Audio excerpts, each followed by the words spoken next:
56 भोग 3600 व्यंजन। यानी जो संसार का सौदा था 36 प्रकार से उसको बनाकर और 56 तरह से तुमने उसका आहार किया, लेकिन इसके अंदर से निकलने वाली वाणी से कभी हमारा नाम नहीं लिया, तो उसने कभी कभी तुमको सजा दिया। तुम्हारी तबीयत खराब हो गई, बीमार हो गई, अब घर वाले बहुत बढ़िया बढ़िया बनाकर ले जाते हैं, खूब चटपटा, लो बेटा थोड़ा सा खा, और तुमने मुंह में डाला और निकाल दिया, अच्छा नहीं लगा।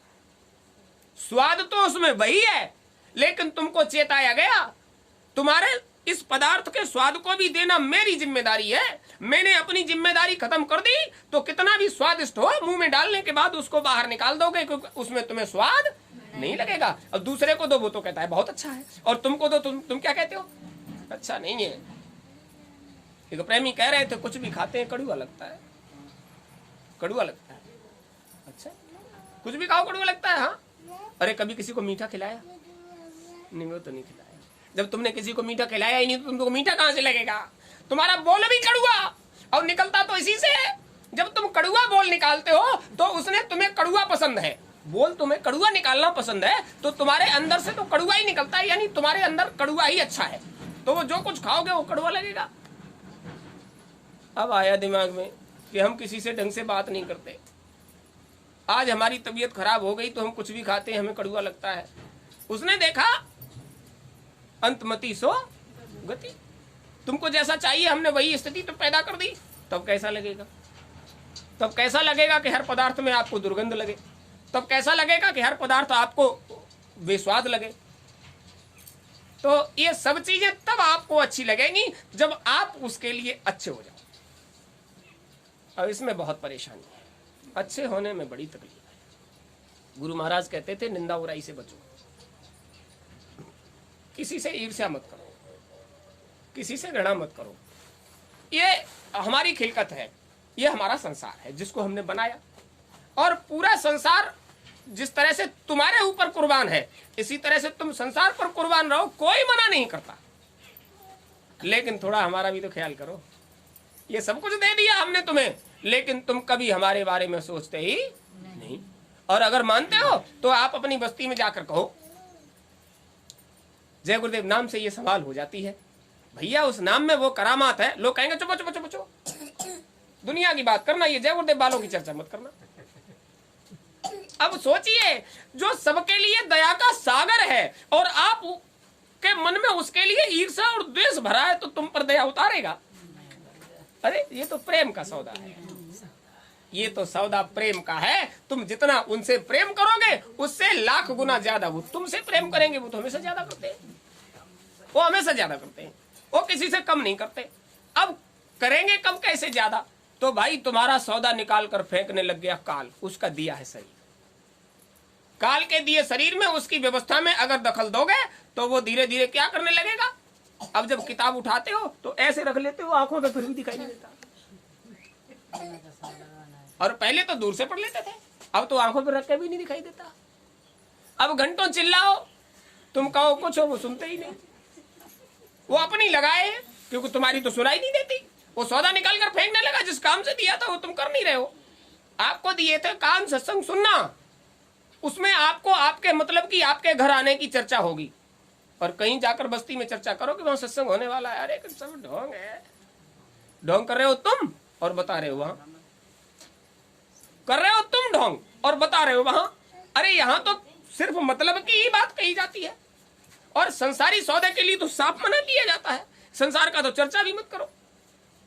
संसार का चर्चा तो ढोंग हो सकता है, लेकिन मालिक का चर्चा ढोंग कैसे हो सकता है? गुरु महाराज ने कहा था ये रास्ता सच्चा और रास्ते को देने वाला भी सच्चा।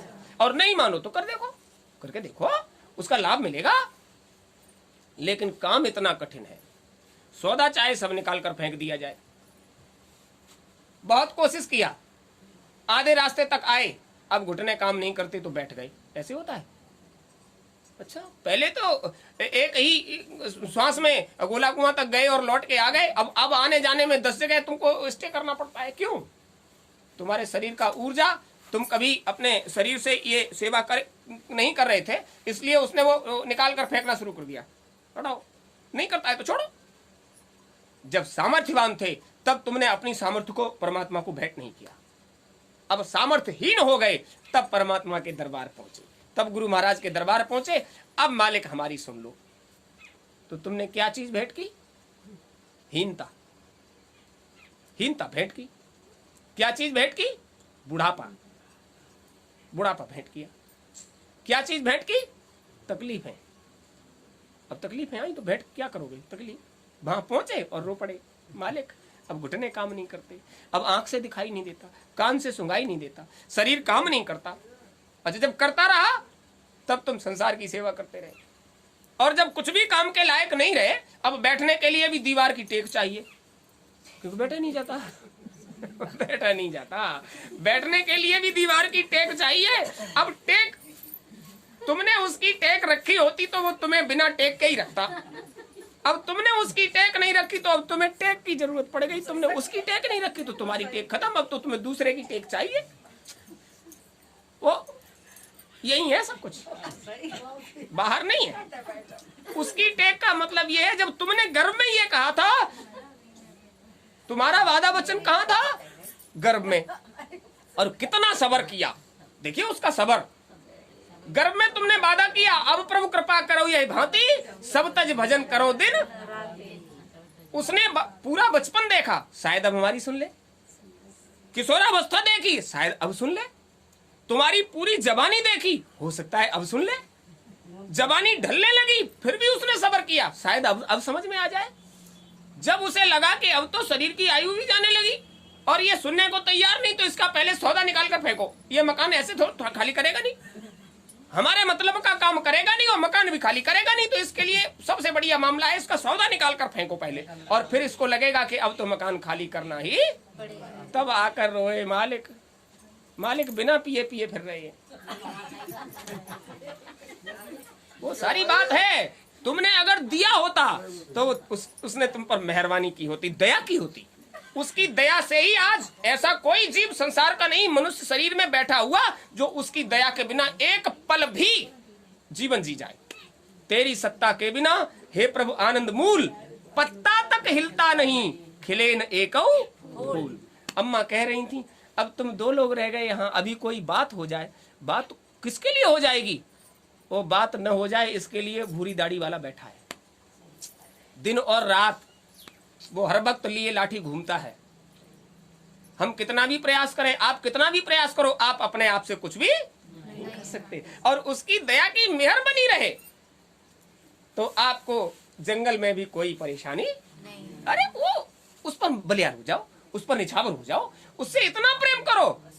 प्रबल प्रेम के पाले पड़कर प्रभु को नियम बदलते देखा। उनका मान टले टल जाए, जन का मान न टले।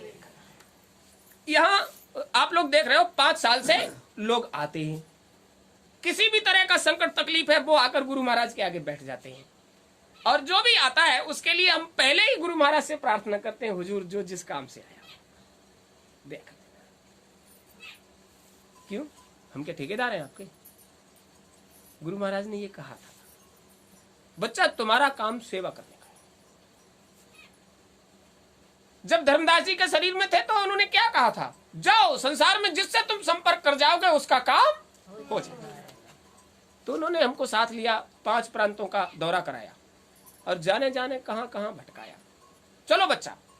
और जब लौट कर आए तो बोले, तुमको मालूम है कितना बड़ा काम करके आए हो तुम? हमें कोई जाने नहीं। और वो कंधा ठोक कर कह रहे हैं, दिनेश भाई थे, तुम कितना बड़ा काम करके आए, तुमको मालूम है? हुजूर हमने क्या कर दिया? बोले नहीं, तुम्हारे माध्यम से इतना बड़ा काम हो गया। वो कैसे हो गया हुजूर? अब तक 56 करोड़ जीवों को घर जाने का रास्ता दे चुके। गुरु महाराज ने बताया, अब तक 56 करोड़ जीवों को घर जाने का रास्ता दे चुके। ये ऐसे ही थोड़ी संभव हो गया, तुम्हारे सबके सहयोग से हुआ है।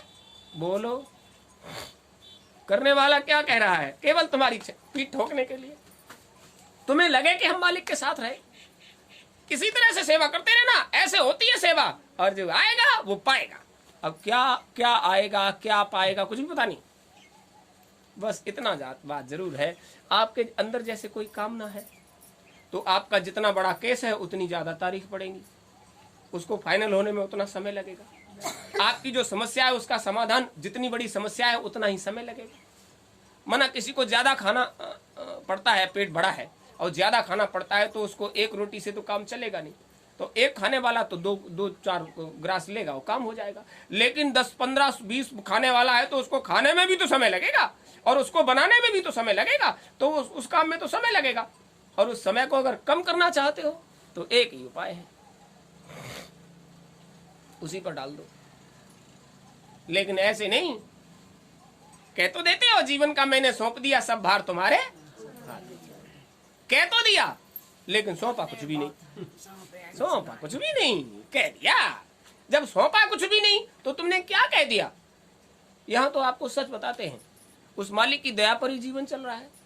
यहाँ जंगल में बच्चों को लेके रात को आओ तब देखो कैसा लगता है।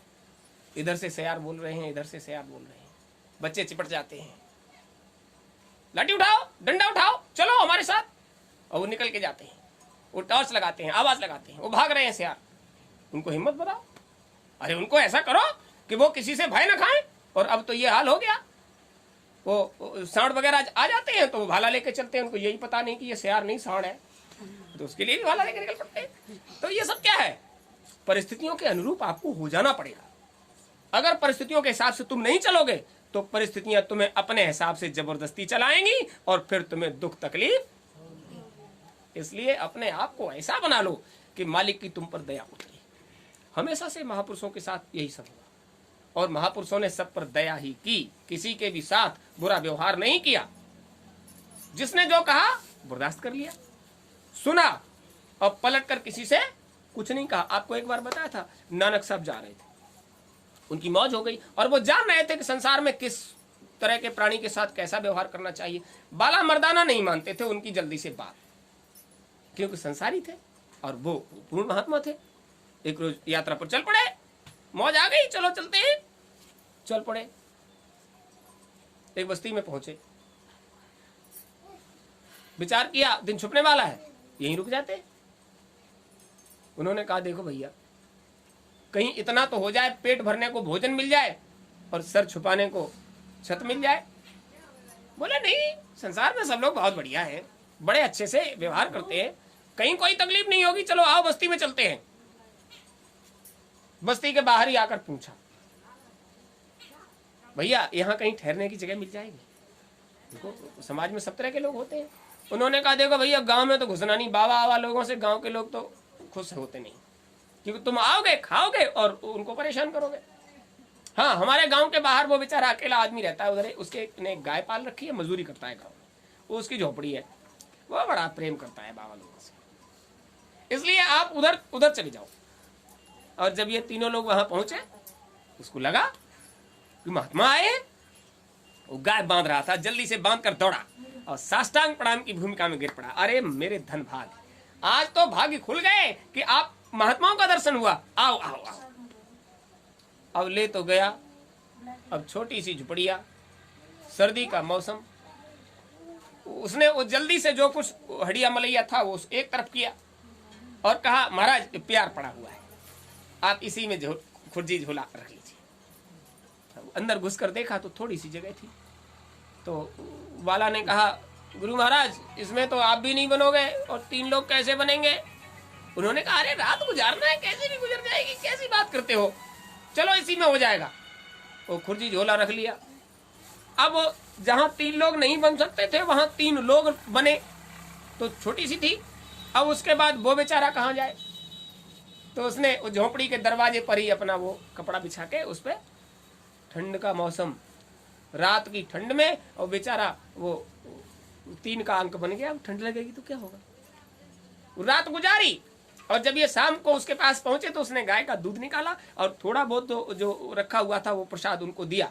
अब जो था उसमें उन्हीं का गुजारा, पेट भी भूखा रह गया और झोपड़ी के बाहर लेटना पड़ा। बहुत अच्छा, बहुत प्रसन्न हुए। अब बाला को सुना रहे, मर्दाना को सुना रहे, तुमको मालूम है संसार में कैसे कैसे परमार्थी लोग हैं, कितने कितने बढ़िया लोग हैं। देखिए इस दीन गरीब आदमी को देखो, हमारे आपकी व्यवस्था किया, वो अपनी झोपड़ी में आश्रय दिया जो कुछ खाने पीने का था वो दे दिया, और गाय का दूध निकला वो भी हमें तुम्हें पिला दिया, और इस बेचारे के लिए कुछ नहीं बचा, ये भूखा रह गया। और उसने बाहर से कहा, महाराज आप चिंता मत करो, हम तो रोज ही खाते हैं, हम तो रोज ही खाते हैं, और एक टाइम नहीं खाएंगे तो मर थोड़े ही जाएंगे। अब कितने भाग्य हमारे कि हमने आपको प्रसाद खिलाया पिलाया, और हम तो धन्य हो गए। हम एक बार भोजन नहीं करेंगे, 2 बार भोजन नहीं करेंगे तो मरेंगे नहीं, लेकिन हमारा भाग्य देखो कि आप जैसे महात्माओं की सेवा करने का अवसर मिला। उन्होंने कहा, देखो कितना बढ़िया आदमी है, अपने भाग्य को सराह रहा है। अरे हमने अपने हिस्से का भोजन महात्मा को करा दिया, वो मालिक हमारी जरूर सुनेगा। विश्वास देखिए उसको, भूखा रहने के बाद, ठंड में पड़ा रहने के बाद भी इसको कोई परवाह नहीं है, और प्रसन्नता जाहिर कर रहा है। सुबह हुई तो वाला मर्दाना ने कहा, हुजूर किसी गरीब को ज्यादा नहीं सताना चाहिए। अच्छा उठाओ खुद जी चलो, ये तो बहुत गरीब है, अब बेचारा भूखा रह गया और झोपड़ी के बाहर लेटना पड़ा उसको। नहीं गुरु महाराज, हम यहाँ इसके पास नहीं रुकेंगे। हाँ, गरीब आदमी के पास नहीं रुकना चाहिए क्योंकि वो गरीब है। चलो भैया, उठाई खुर्जी, बाहर निकल आए। उसने पैर पकड़ लिए नानक साहब के, हुजूर इस गरीब की कुटिया से भूखे नहीं जाओगे। बोले तुमने रात भर भूखे रहकर गुजारी है? बोले हम दिन भर खाते हैं, हम हर वक्त अपने भोजन की व्यवस्था में ही लगे रहते हैं, आप महात्माओं का सेवा स्वागत करने का अवसर मिला, भूखे नहीं जाओगे। बोले अब है क्या तुम्हारे पास? बोले गौ माता खड़ी है, अभी दूध निकालता हूँ, दूध पी लो। और गया, वो बर्तन लेकर गया, उसने दूध निकाला और उसको लाकर वो पिला दिया। तीनों लोगों ने दूध पी लिया। अब जब दूध पी लिया तब क्या कह रहे नानक साहब, बच्चा दूध तो तुमने हमें पिला दिया और तुम क्या खाओगे? अरे महाराज अब दिन है, तमाम व्यवस्थाएं कर लेंगे, अब तो दिन है, अब रात थोड़े ही है, अब तो दिन है, पेट भरने की 100 व्यवस्थाएं। आप भूखे चले जाते तो मन में बड़ी टीस रह जाती, महात्मा हमारे घर से, हमारे द्वार से भूखे चले गए। वाह वाह, बाला का कंधा ठोका, मर्दाना का कंधा ठोका। देख संसार में अभी भी परमात्मा से जुड़ने वाले लोगों की कमी, इसके पास कुछ और तो नहीं, इसके घर में देखा कुछ है तो नहीं, लेकिन दूसरे की सेवा करने के लिए इसके पास बहुत बड़ा दिल है। अरे देखिए उसने महात्माओं का सेवा स्वागत किया, और प्रसन्नता, मन की प्रसन्नता देखिए, भूखे रहकर भी कितना प्रसन्न है कि आज हमने अपने जीवन में कुछ परमार्थ में कर पाया, किसी महात्मा का सेवा कर पाया। बोले बिल्कुल सही है महाराज, लेकिन हमको बड़ा कष्ट हुआ। बोले कष्ट काहे का? उसके यहाँ का दाना पानी हमारे आपकी किस्मत में था, तभी तो उसके यहाँ आए, तो इसमें कष्ट की क्या बात है? वो हमने आपने ले लिया, वो उसका बेचारे का निपटारा हो गया, छुटकारा हो गया। अब चलो कहीं आगे चलेंगे, महात्मा तो आते जाते रहते हैं। निकल कर आ गए, सामने दरियाव था, विचार करने लगे यहीं पर स्नान बना लो। यात्रा अब जाने कितनी लंबी करनी पड़ जाए। नदी के किनारे स्नान बनाकर जब खड़े हुए तो दोनों हाथ ऊपर की तरफ उठाकर नानक साहब ने कहा, ऐ खुदा, ऐ परवरदिगार, ऐ रब, ऐ भगवान, ऐ ईश्वर, जिसको भी पूर्ण सत्ता मानती है ये दुनिया, हम उससे प्रार्थना करते हैं उस बेचारे गरीब की झोपड़ी में आग लगा देना और उसकी गाय मर जाए। बाला मर्दाना ने सुना, बहुत क्रोध आया, खुज्जी रख दी, पकड़ो, जहां जाना चाहो जाओ, हम नहीं जाएंगे आपके साथ। उन्होंने कहा, बाला मर्दाना ये सामान कौन घसीटेगा? अब तुमने यहाँ नदी किनारे लाकर पटक दिया, और हुजूर उसने रात भर भूखे रहकर गुजारी, तुमको खिलाया पिलाया, और सुबह भी उसने अपने पेट का भोजन तुम्हें दे दिया, गाय दुई, और तुमको पिला दिया। ऐ परवरदिगार, उसकी झोपड़ी में आग लग जाए, उसकी गैया मर जाए, हम नहीं जाएंगे, ये रहा तुम्हारा सामान। अब नानक साहब दांत निपोड़े, नहीं वाला, नहीं मर्दाना, महात्माओं का कोई भी काम किसी को नुकसान पहुंचे नहीं करे, लेकिन महात्मा संसार में परमार्थ बांटने वालों की खोज करते हैं, संसार में परमार्थ बांटने वालों की खोज करते हैं, और जो जिस लायक है उसको वो काम देने के लिए तो फिर ही रहे हैं, तो वो जिस लायक है उसको वो उस काम सौंपना चाहते हैं। तुम नहीं समझते इस बात को, आगे समझोगे तुम इस बात को। बहुत मनाया, उठा लिया बिस्तर खुद ही, चलो चलते हैं, लेकिन आगे इस तरह का वाकया अगर फिर किया तो हम आपका साथ छोड़ देंगे, हमको नहीं पसंद आया। बोले तुम संसार के भाव से सोचते हो भाई, हम संसार के भाव से सोचेंगे तो जीवों का कल्याण कैसे कर देंगे? संसार के भाव से सोचते हो, हम थोड़ी सोचते हैं संसार के भाव से। बोले महाराज वो गरीब आदमी था। अरे तो चलो किसी रईस की बस्ती में रुकेंगे, क्या बात हो गई? आज अगर गरीब की बस्ती में रुके, तुमको तकलीफ हुआ तो तुमको सुख देने के लिए किसी रईस के यहाँ रुकेंगे? तुम्हारे मन की भी कर देते हैं। ये कहकर वो वहां से चल पड़े। अब बाला और मर्दाना एक दूसरे को कोहनी मार कर कहें, इनसे ये पूछो इन्होंने कहा क्यों ऐसा?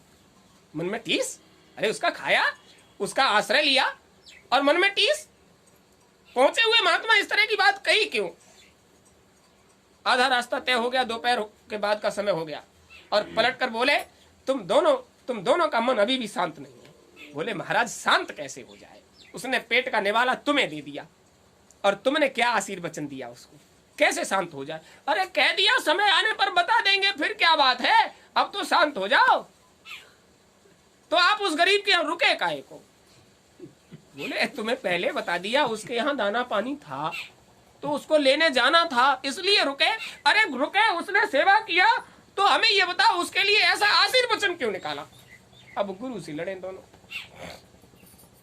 नानक साहब ने कहा, बच्चों आज किसी सेठ के यहाँ रुकते हैं, तुम्हारे मन की सारी टीस खत्म हो जाएगी, तब तो शांत हो जाओगे। अब क्या शांत हो जाएंगे, एक के साथ तो बुरा हो ही जाएगा। तुम्हारे मुंह की निकली हुई वाणी असत्य कैसे हो सकती है? उसका तो बेचारे का बंटा ढार हो ही गया। नानक साहब ने कहा, तुमको कैसे मालूम? महात्मा की निकली हुई वाणी अगर किसी के लिए निकलती है तो उनके मुंह का निकला हुआ एक एक शब्द उसका लाभ करेगा, उसका कोई हानि नहीं करेगा। और ये संसार का सौदा है, ये तो फिर जुटा लिया जा सकता है, लेकिन जो महात्मा की मौज है वो कभी मिलने वाली नहीं।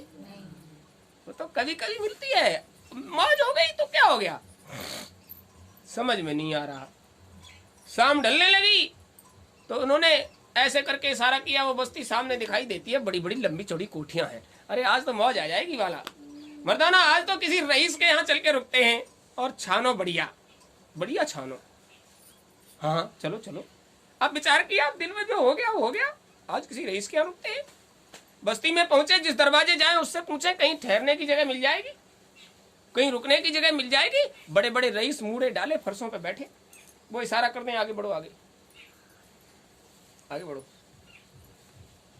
आपस में चर्चा करें, आ गए 3-3 मुस्टंड, कौन खिलाएगा कौन पिलाएगा कहाँ ठहराएगा, परेशानी उठाओ, आगे बढ़ो आगे। पूरी बस्ती घूम के आ गए और जहां से प्रवेश किए थे वहीं फिर आ गए। बहुत बड़ा फाटक, बड़ा अहाता, बहुत सुंदर कोठियां। एक आदमी निकल कर आया, उससे कहा, महाराज हम लोग रात गुजारना चाहते हैं, कहीं ठहरने की जगह मिल जाएगी? उसने कहा, देखो ठहरने के लिए तो ये पूरी बस्ती कहीं भी ठहर जाओ, लेकिन मजबूरी ये है कि हम तो नौकर हैं। मालिक साहब अगर कह दें तो उनके लिए क्या है, कोठी का कोई भी एक दरवाजा खोल देंगे तो तुम 10-20-50-100 आ जाना, वो भी पड़े रहोगे और खाने पीने की भी कोई कमी नहीं। लेकिन मालिक साहब कह दें तो हम तो नौकर हैं, हमने ठहरा लिया तो हमारी नौकरी चली जाएगी। तो तुम्हारे मालिक कहाँ मिलेंगे? बोले हुजूर आप बैठो, हम अभी बुला के लाए। उसने आवाज लगाई, हुजूर दरवाजे पर कुछ लोग बैठे हैं, आप फरियादी हैं, आपसे मिलना चाहते हैं। और मालिक साहब निकल के आए, ये अर्राटेदार मूंछ, तंदुरुस्त शरीर, साफा बांधे, हाथ में बाणी, और जैसे ही उन्होंने आकर देखा को 3 महात्मा बैठे हुए हैं और उन्होंने वहीं से दूर से खटकाया, तुम लोग यहाँ क्या कर रहे हो, उठो उठो यहाँ से, भागो यहाँ से। और नौकर ने कहा, हुजूर इन्हीं लोगों ने तो आपको बुलाया है, इन्हीं लोगों ने। हाँ क्या काम है? बोले हमारा विचार है कि हमको रात गुजारने के लिए थोड़ा जगह मिल जाती, जगह मिल जाती। ये सब हमने कैसे बनाया है, और तुम जैसे ठलुओं के लिए थोड़ा ही बनाया है, आगे बढ़ के देखो, जाओ यहाँ से। और बाला मर्दाना नानक साहब की तरफ देखने लगे, अब कहाँ जाओगे, रात हो गई, तसल्ली रखो, यही देगा आश्रय यार, ठहर जाएंगे, ठहरने की जगह दे देगा। नानक साहब ने कहा, भैया रात हो गई है, हाथ जोड़कर कहा, रात हो गई है, हम कहीं और जाए भी तो अब रात हो गई है, इसलिए कहीं थोड़ा सा जगह ऐसी मिल जाए जिससे हम रात गुजार लें।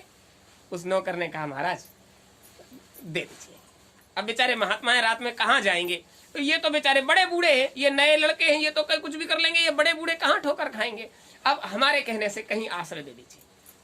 उसको दे आ गई, नौकर है ना, कह रहा है क्या कहा, अच्छा अच्छा एक काम करो, वो अपने जानवरों वाला खरक है, उसकी एक झोपड़ी खाली कर दो, उसी में रह जाएंगे, जाओ जाओ ले जाओ यहाँ से। उससे कह दिया जानवर वाला खरक है, यानी जहाँ जानवर बनते हैं वहां जगह दे दो। वहां गए तो उसने इशारा कर दिया, हुजूर ये झोंपड़ी आप कर लीजिए अपने रहने का ठहरने का स्थान। अब जब बाला और मर्दाना उसमें घुसे तो सब में गोबर पड़ा था। अब नानक साहब ने कहा कर लीजिए भाई। बोले हुजूर इसमें कैसे, इसमें तो गोबर पड़ा है। अरे तो क्या हो गया, आज तुम्हारी किस्मत में इसका गोबर भी डालना बताया है, डालो इसका गोबर, करो सफाई। अब बेचारे दोनों लग गए। अब वो बैठे, वो खुद जी बिस्तर पर पटक दिया। अब उसको सफाई किया, बढ़िया से किया, हाथ से चौरस किया। अब बार बार कहते हैं हुजूर बहुत बदबू आ रही है इसमें गोबर पेशाब की, और इसमें कैसे रहा जाएगा। बोले अब रहा जाएगा, रईस के यहाँ ठहरे हो, उस गरीब के यहाँ तुमको अच्छा नहीं लगा, रईसों के यहाँ ठहरो। देखो रईस की कोठी में ठहरे हो, ये इत्र है जिसकी खुशबू मिलेगी रात भर तुमको, इसी इत्र में